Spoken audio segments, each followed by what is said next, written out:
I've got a story for you today that is, wow. It's from the absolute razor's edge of modern medicine.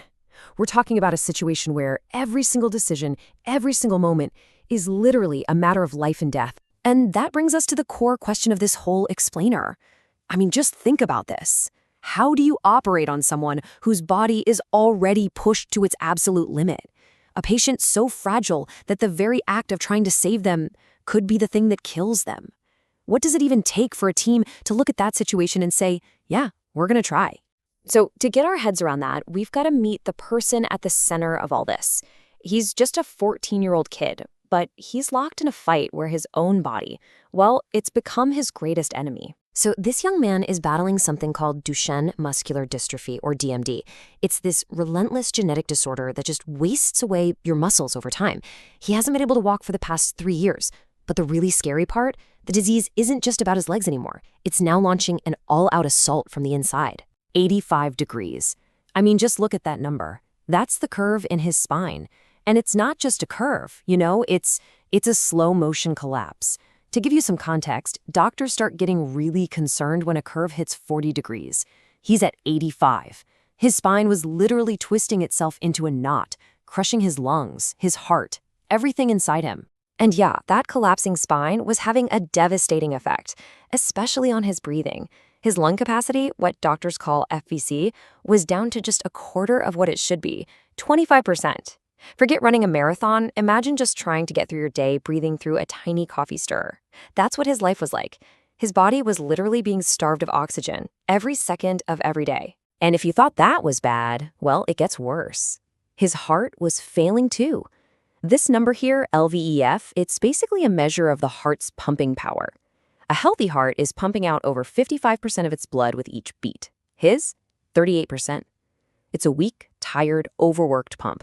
And the thought of putting that heart through the incredible stress of a major surgery, yeah, it was a terrifying prospect.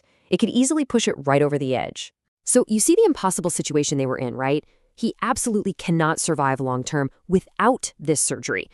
But he might not survive the surgery itself. So the team's first job wasn't even about the operation.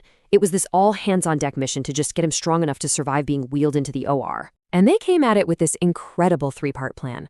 First up, tune the respiratory engine. They got him on a BiPAP machine to help him breathe, and a thing called a cough assist to keep his lungs clear. Step 2, reinforce the cardiac shield. They used a cocktail of medications to get his heart function as strong as it could possibly be. And third, fortify the body. They used stress steroids and bone-protecting drugs to basically armor-plate his system for the massive trauma of surgery. Okay, so with the patient as ready as he'll ever be, it was time. Surgery day. And for the anesthesiology team, this 8-hour spinal fusion was, well, it was less like a medical procedure and more like walking a tightrope across the Grand Canyon. In a hurricane with absolutely no safety net. One of the very first and most critical decisions they had to make was what kind of anesthesia to use. See, for a patient with DMD, the standard anesthetic gases you breathe are a huge no-no. They can trigger this catastrophic full-body muscle breakdown. So that was off the table. The only safe way forward was something called TIVA, total intravenous anesthesia.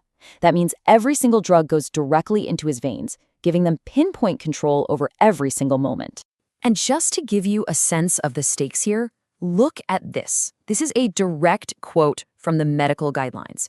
Using just one wrong drug, a super common muscle relaxant called succinylcholine, could trigger immediate cardiac arrest. Game over.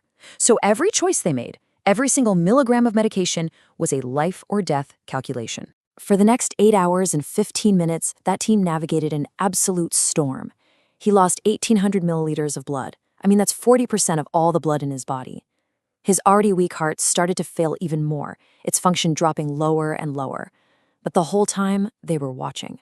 They had real-time heart imaging up, letting them see inside his chest, minute by minute, anticipating every crisis before it could spiral out of control. And somehow, he made it through the surgery. An incredible feat. But the fight? Oh, it was far from over. What happened next? In the ICU? That was a whole other kind of battle. A wild, unpredictable roller coaster. So let's walk through those first few days. It was just touch and go. Day 1, he's stable, but he's on a ventilator. Day 2, they try to take him off the ventilator, and it fails. His body just isn't strong enough. And then comes day 3, the darkest hour. His heart goes into a sudden, life-threatening crisis. It really looked like this might be it. But then on day 4, a small glimmer of hope. So what was that crisis on day 3? It's a condition called sustained ventricular tachycardia. Basically, his heart just went haywire. It started beating at 180 times a minute, so fast and so chaotically that it wasn't really pumping blood anymore. It was just quivering. That's a code blue drop everything emergency. The team had to rush in with a powerful drug called amiodarone to essentially shock his heart back into a life-sustaining rhythm. And get this, while all of this drama with his heart was happening, other parts of his body were starting to fail. His muscles started breaking down, a condition called rhabdomyolysis. Then, on day 5, a nasty pneumonia sets in. And on top of that, his stomach just stops working. It's called gastroparesis. It was a complete cascade of failures, a true multi-front war, and the only way to win was with a perfectly coordinated team effort.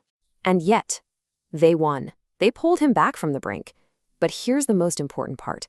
His recovery wasn't just a miracle. It wasn't dumb luck. It was the direct result of a clear, repeatable formula. And that's what we're going to break down now. And the results of following that formula? Absolutely transformative. Just look at this.